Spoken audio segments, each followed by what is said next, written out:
वही देखो, वही देखो। लोधी राजवंश ने दिल्ली की गद्दी संभाली। मध्य एशिया में बाबर का जन्म हुआ और राठौड़ कुल गौरव राव जोधा जी ने मेहरानगढ़ दुर्ग की नींव डालकर जोधपुर नगर की स्थापना की। 1459 ईस्वी में बना मेहरानगढ़ लाइव उत्तर बनाना, भारत की तुम राजनीति बनाना, हमें तो वीडियो बना, तुम लाइव बनाओ। भी रहा और केंद्र भी। और इतना ही देखिए कहानी वही यार, ये दुई मंत्री देखो। जोधपुर के आकाश में राठौड़ राजवंश का तेजवान सूर्य दमका, जिसका उदय मंडोर में हुआ था। मेहरानगढ़ की उत्तर पश्चिम दिशा में करीब 9 किलोमीटर का फासला तय करेंगे तो मैं अपने बचे हुए अवशेषों के साथ आपका स्वागत करूंगा। मैं किला हूं मंडोर का। मैं इतना प्राचीन हूं कि मुझे किसने बनवाया, कब बनवाया, ये किसी को भी याद नहीं। मंडोर की भूमि से आज भी अतीत के सिक्के, मंदिर के अवशेष, तोरण द्वार, स्तंभ और उत्कृष्ट मूर्तियां प्राप्त होती रहती हैं। मंडोर संग्रहालय में प्राचीन भारत के सभी प्रतीकों को सहेज कर रखा गया है, ठीक वैसे ही जैसे मैंने अपने जीर्ण अवशेषों में अनेकों गाथाएं संभाल रखी हैं। अरावली की पहाड़ियों से घिरा मंडोर नगर मांडव्य ऋषि की तपोभूमि था और इसका प्राचीन नाम मांडव्यपुर था।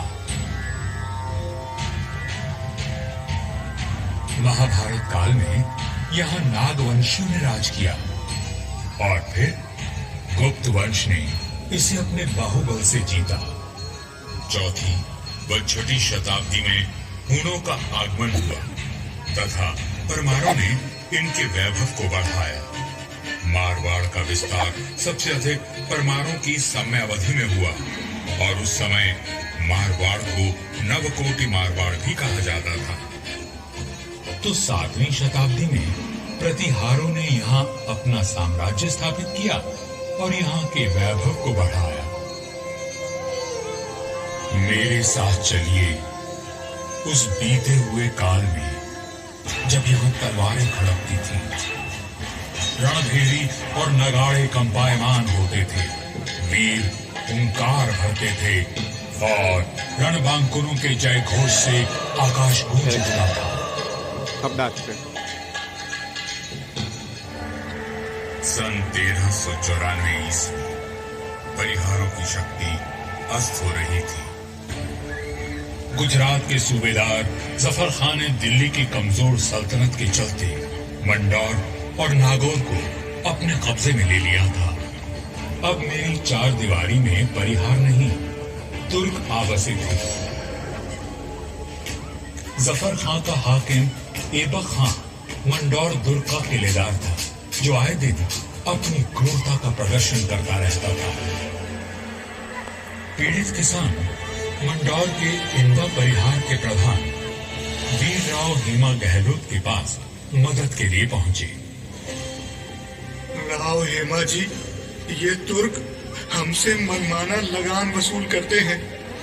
आए दिन हमारी गायों को चुरा कर ले जाते हैं और अब अपने घोड़ों के लिए घास से लदी गाड़ियां मांग रहे हैं। हम तो बर्बाद हो जाएंगे। अपनी शक्ति पर इतना अभिमान कि उसे 3 किसानों पर आजमा रहा है। भैरों जी की सौगंध, जुल्म करने के लिए अब ऐबक खान जिंदा नहीं बचेगा।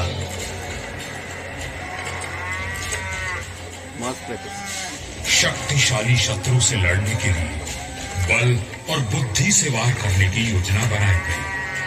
घास की कई 100 गाड़ियां तैयार की गईं और हर गाड़ी में हथियार लिए योद्धा छुपकर बैठ गए। गाड़ियां जैसे ही किले के भीतर पहुंची, क्षत्रियों ने नारा लगाया, आए और लड़ो, फतेह कर दो, आए और लड़ो, फतेह कर दो।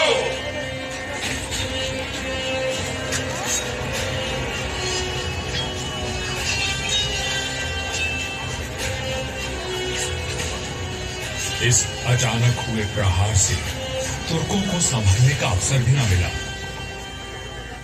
वीर हेमा गहलोत, समर शूर राव चुंडा राठौड़ और मारवाड़ के वीरों की प्रतापी तलवारें लहराईं तो शत्रुओं के सिरों के ढेर लग गए।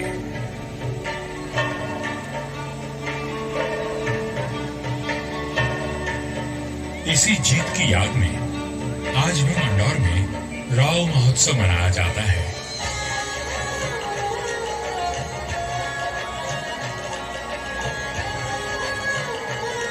हर वर्ष होली के दूसरे दिन निर्भीक, साहसी हेमा गहलोत और सभी वीरों को याद किया जाता है और बाबा भैरवनाथ जी की पूजा की जाती है, जिनके आशीर्वाद से वीर विजयी हुए थे।